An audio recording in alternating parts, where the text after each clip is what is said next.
let's talk about something that we really, really care about. Dolly Parton is, wait, I said Dolly Parton. Yes. Dolly Parton is creating a new holiday film called Dolly Parton's Mountain Magic Christmas. Just announced yesterday. In a very meta twist, the film is about Dolly Parton making a Christmas movie, which becomes a Christmas special. And we haven't been this excited, since her 1986 treasure, A Smoky Mountain Christmas. I almost tear up when I say that. Watch. Dolly Parton. We all know Dolly Parton around here. And is it too soon to start celebrating the holidays? Yesterday, NBC announced a star-studded lineup would be joining the Queen of Country for her cozy season special called Dolly Parton's Mountain Magic Christmas. Check this out. Jimmy Fallon, Miley Cyrus, Billy Ray Cyrus, and Willie Nelson are all set to appear in the upcoming movie musical. And we already know that they all make a great team. You know, these guys performed duets on the Country Stars 2020 album, A Holly Dolly Christmas. Yesterday, Jimmy shared a sneak peek at the project straight from the set. The Tonight Show host posting a series of snaps, rocking some serious country costumes in Mountain Magic Christmas. Jimmy will actually join Dolly in what's being described as a somewhat meta movie about Dolly making a Christmas special. It's expected to arrive right here on NBC later this year. And Willie, I feel like you have an in with Dolly. If Dolly's doing it, I'm in. Absolutely. You don't even have to sell that to me. There you go. She might be our greatest living American. I love Dolly. And she loves you. Yes. Thank you. Hey, thanks for watching. If Dolly is in, I'm in, of course. Question number 6. I'd swallow that. I know Christmas is coming when I'm given the present of a Dolly Parton special. What is it about Dolly Parton that we love so much? Her titties. Her titties, really? Yeah. And also, she has broken so many ceilings. My first introduction to Dolly was watching the movie where she ran the whorehouse, and I was just so enthralled. The whorehouse in Texas. I was just so enthralled as, how was I? 7, 8 years old? God, I knew I need some air. Like about you. Who did she play with in Best Little Whorehouse in Texas?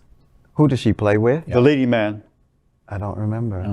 Burt Reynolds. Reynolds. Yes. You know, Dolly is, Yes, I know who Burt Reynolds Dolly is. has always been just down to earth. She's still just a country girl at heart. Yeah. And if you've seen her in concert, she's just the same in concert. She's just, she can, and she's really, she has like the art of drag as well, you know. She always says it costs a lot of money to look this Cheap, And you know, she's just so down to earth. You know, she refused to like accept honors for years, but now she's finally like accepting them. Yeah. And my wife is a huge fan, as you know. She has. Sure, you mentioned your wife. Yeah, Marcy. She has. Marcy. Yeah, Marcy, my wife, my beautiful, beautiful wife, is like my very own Dolly. Okay, because she's very country and yeah, voluptuous is a good thing, but she's so beautiful. But she's just so quirky like that. You know, they just like say what is on their mind, and then they throw in some kind of twang, country jargon and country analogies. Colors.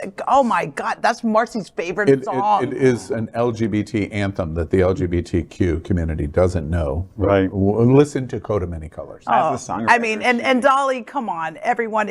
Why is it that, you know, you talk about a goat?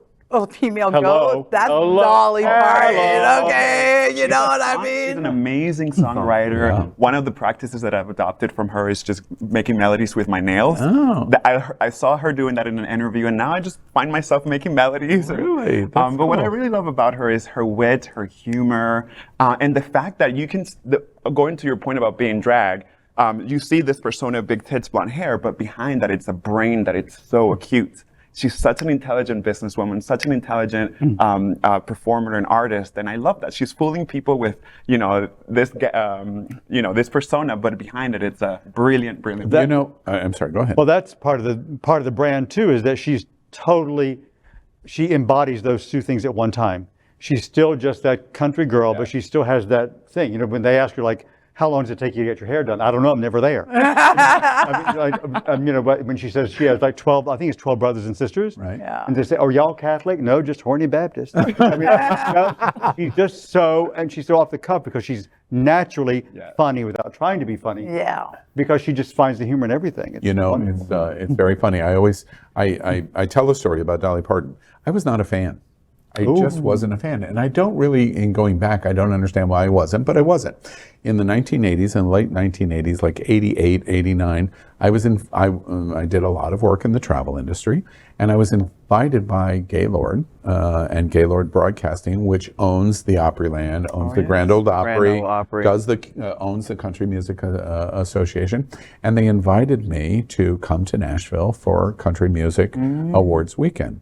And I stayed at the Opryland Hotel, and the broadcast was in the Country Music, the Grand Ole Opry, new Grand Ole Opry, not the Ryman Auditorium, the Grand Ole Opry out at Opryland. And I went, and they gave us VIP seats, and we had VIP events. They provided the airline ticket. It was all completely turnkey. Limo transfer from the airport. It was a wonderful experience in Nashville, and I wasn't a big country music fan. I went to the CMA Awards, and it was the year Billy Ray Cyrus was doing Achy Breaky Heart. That was the big year, and him doing it, which was Yawn.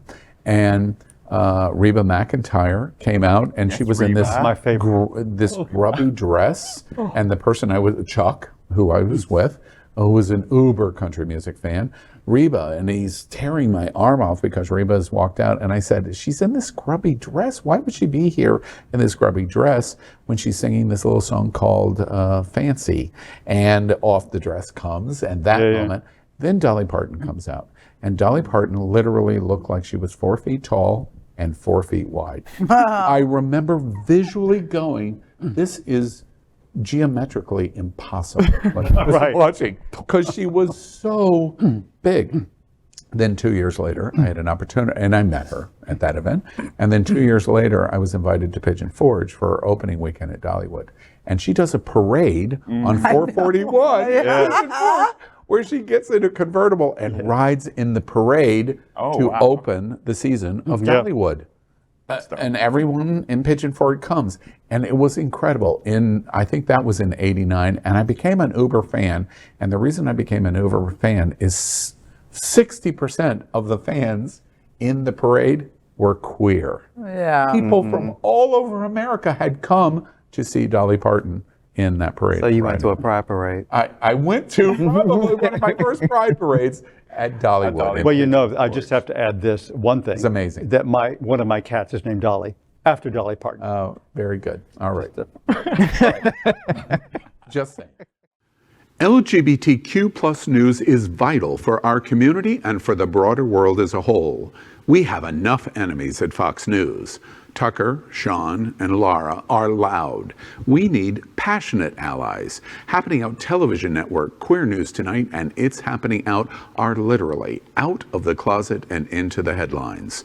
Our community needs your support. Like this broadcast and subscribe now to ensure the growth of the entire LGBTQ plus community.